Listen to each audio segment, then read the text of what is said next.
दोस्तों चाह का भी एक अपने मतलब चाह एक ऐसी चीज़ है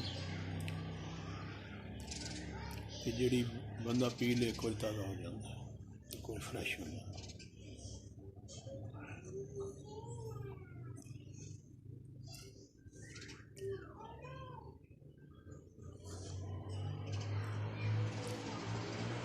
खासकर बुढ़िया बंदे वास्ते बड़ी जरूरी होती है,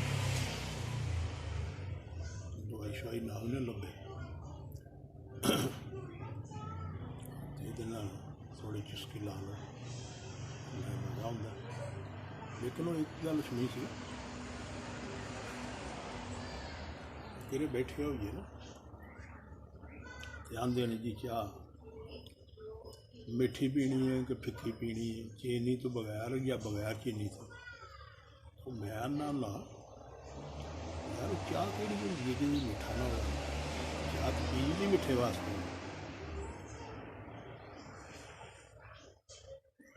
मिठे तो बगैर तो फिक्की चाह होगी ना, तो फिक्की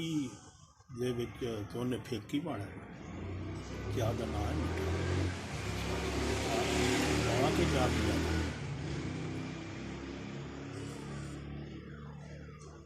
नाल छुरकियां लाइया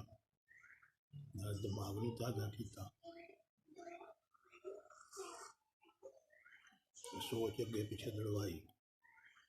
यही होंदा चाह का टेस्ट। चलो बाकी गल्लां फिर करांगे अगे इन्नी की बड़ी है किसी को बुरी ना लग गई। उसके बाद गल्लां जिहड़ियां ना ये जिहड़ा ना सोशल मीडिया ये भी कि शैतानी चरखा है,